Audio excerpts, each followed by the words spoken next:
Husband আর প্রেমিক, প্রেমিকা আর wife, পার্থক্যটা অনেকভাবে ব্যাখ্যা করা যায়। আসলে প্রত্যেকটা মানুষ এটার আলাদা একটা ব্যাখ্যা দিতে পারবে, এতে কোনো সন্দেহ রাখি না। তবে অনেকগুলো ব্যাখ্যার মধ্যে আমার কাছে ছোট একটা ব্যাখ্যা আছে।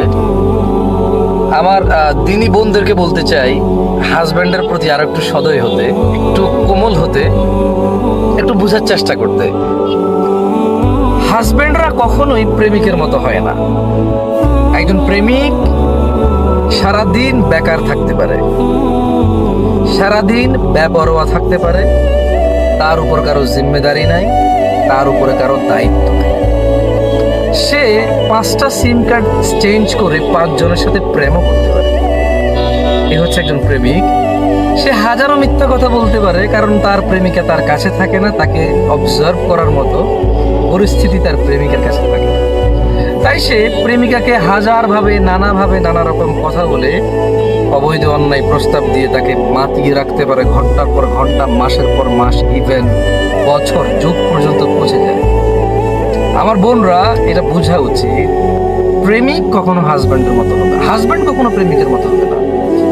প্রেমিক সব সময় তার প্রেমিকাকে এজন্য কল করে কারণ সে জানে তার প্রেমিকার অন্য কোথাও তার প্রেমিকার বাবা মা বিয়ে দিয়ে দিতে পারে। গ্যারান্টি নেই যে এই মহিলার কাছে তার বিয়ে হবে বা এই মহিলাকে সে বিয়ে করতে পারবে, এই মেয়েকে, এটা কোনো গ্যারান্টি নেই। পক্ষান্তরে হাজব্যান্ড, এবার আসি হাজব্যান্ড, একজন প্রেমিক সারাদিন বেকার থাকতে পারে, তার কোনো দায়িত্ব নাই, কাণ্ড জ্ঞান নাই, কোনো পরোয়া নাই, তার বাবা মায়ের অবাধ্য থাকতে পারে। একজন হাজব্যান্ড সারাদিন কথা বলতে পারে না, কারণ তার উপরে দায়িত্ব আছে তার পরিবারের। সে এখন বিবাহিত, সে বেকার থাকলে সমাজের লোকে পর্যন্ত তাকে ভালো বলে। কি রে, বিয়ে করেছিস, কোনো কাজকর্ম নাই, আগেও ড্যাং ড্যাং ড্যাং ড্যাং ঘুরতি, এখনো ড্যাং ড্যাং ঘুরিস, কিছু কর, আর কতদিন বাপের ঘাড়ে, বিয়েটা তো করিয়ে দিলু, বেচারা বৃদ্ধ মানুষ, আর কত করবে তোর জন্য, তুই, তোর বউ, সব। হ্যাঁ, এই যে একটা কথা। একজন লোক যদি কাজ করে, যদি জব করে মিনিমাম 8 ঘন্টা, এই দেশের সর্বোচ্চ উন্নত চাকরির তাও মিনিমাম 8 ঘন্টা করতে হবে।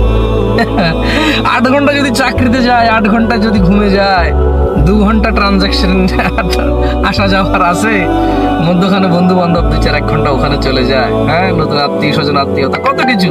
তো সারাদিন কথা বলার সময় কোথায়? এবারে আসুন, একজন প্রেমিক সে সারাদিন প্রেমিকার পিছনে সময় দিতে পারে, একজন হাজব্যান্ড দিতে পারে না।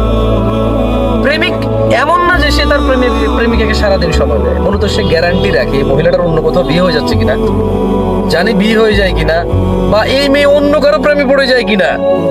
এত সুন্দরী মেয়ে, বাপরে বাপ, আমি যদি ওর বিয়ে না করে মরে যাবো, আমার আর কিচ্ছু নাই জীবনে, এই মহিলাই মনে সুন্দর।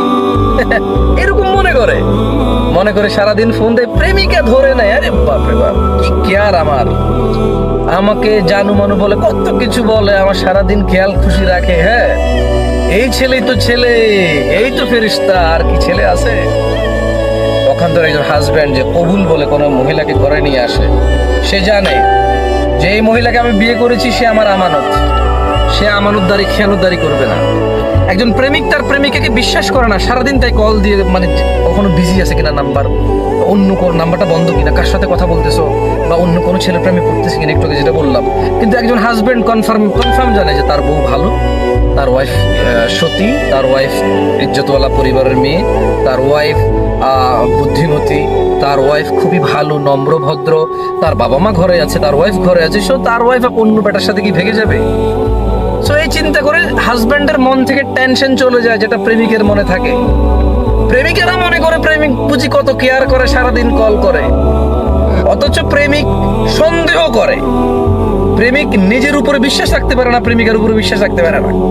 বাট হাজব্যান্ড, সে তার বউকে বিশ্বাস করে, তার পরিবারকে বিশ্বাস করে, মনে করে আমার ওয়াইফ আমার ঘরেই তো আছে, আলহামদুলিল্লাহ, সেফ, নিরাপদ আছে, তাই সারাদিন অত বেশি কল করে না। আর পক্ষান্তরে